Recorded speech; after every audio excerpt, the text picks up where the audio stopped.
സ്വാമീസ് കിച്ചണിലേക്ക് എല്ലാവർക്കും സ്വാഗതം. ഇന്നത്തെ നമ്മുടെ റെസിപ്പി ബാനിയൻ മില്ലറ്റ് വടയാണ്. ഇത് നമുക്ക് വളരെ എളുപ്പത്തിൽ തന്നെ ഉണ്ടാക്കാവുന്നതാണ്. ഇത് വളരെ സോഫ്റ്റ് ആണ് കേട്ടോ.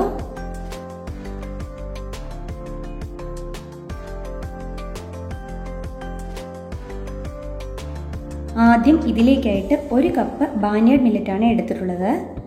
ഇനി ഇത് നല്ലപോലെ കഴുകിയെടുത്തതിന് ശേഷം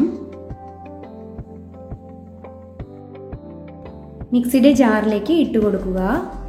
ഇനി ഇതിലേക്ക് 1 കപ്പ് തൈര് ഒഴിച്ചു കൊടുത്തിട്ട് നല്ലപോലെ അരച്ചെടുക്കണം. തൈര് ഒഴിക്കുമ്പോൾ കുറച്ചായിട്ട് ഒഴിച്ചിട്ട് വേണം കേട്ടോ അരച്ചെടുക്കേണ്ടത്. ഇതാ ഈ രീതിയിലൊന്ന് അരച്ചെടുത്താൽ മതിയാകും കേട്ടോ. ഇനി കടായിയിലേക്ക് അരച്ചെടുത്ത മാവ് ഒഴിച്ചു കൊടുക്കുന്നുണ്ട്. അതിലേക്ക് 1 കപ്പ് വെള്ളം കൂടി ചേർത്ത് കൊടുക്കുന്നുണ്ട്.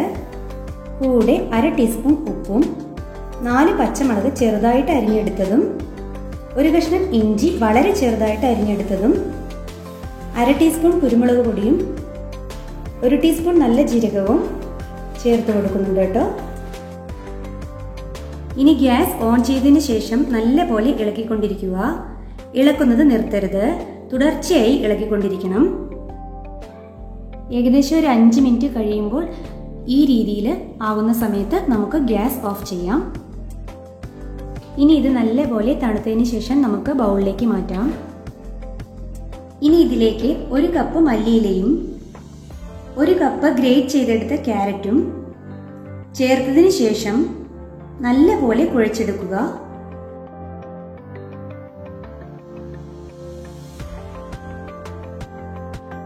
ഇനി ഇതിലേക്ക് 1 ടീസ്പൂൺ ഓയിൽ ഒഴിച്ചതിന് ശേഷം ഒന്നുകൂടെ കുഴച്ചെടുക്കണം കേട്ടോ.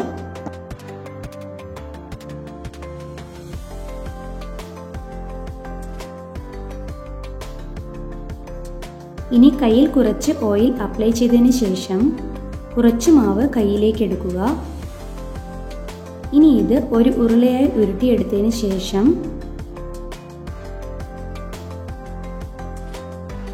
കയ്യിൽ വെച്ചിട്ട് ഒന്ന് പ്രസ് ചെയ്ത് കൊടുക്കുക. ഈ രീതിയിലൊന്ന് ചെയ്താൽ മതി കേട്ടോ. ഇനി ഇതിലേക്ക് സെൻറ്ററിൽ ഒരു ഹോൾ ഇട്ട് കൊടുക്കണം. ഇതുപോലെ ചെയ്താൽ മതി കേട്ടോ. ഇപ്പോൾ ഞാൻ എല്ലാം വട ഷേപ്പാക്കി എടുത്തു വെച്ചിട്ടുണ്ട്. വട ഡീപ്പ് ഫ്രൈ ചെയ്യുന്നതിന് ആവശ്യമായ ഓയിൽ ചൂടായതിനു ശേഷം അതിലേക്ക് ഓരോന്നായിട്ട് ഇട്ട് കൊടുക്കുക.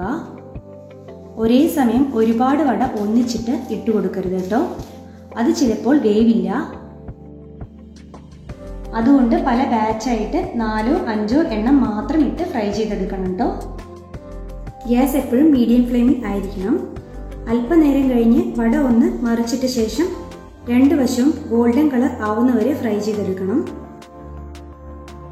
ഇതുപോലെ ആവുമ്പോൾ നമുക്കിത് എണ്ണയിൽ നിന്നെടുത്ത് പ്ലേറ്റിലേക്ക് മാറ്റാവുന്നതാണ് കേട്ടോ.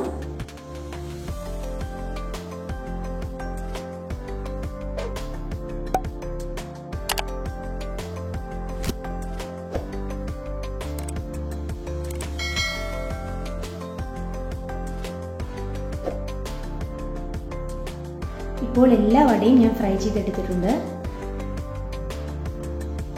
ബാനിയൻ മില്ലറ്റ് വട നമുക്ക് കോറിയൻഡർ ചട്നിയുടെ കൂടെ കഴിക്കാൻ നല്ലൊരു ടേസ്റ്റാണ് കേട്ടോ. നിങ്ങൾക്ക് ഈ റെസിപ്പി ഇഷ്ടപ്പെട്ടിട്ടുണ്ടെങ്കിൽ നിങ്ങൾ ചെയ്തു നോക്കുന്ന സമയത്ത് നിങ്ങളുടെ ഫീഡ്ബാക്ക് അറിയിക്കാൻ മറക്കരുതേ.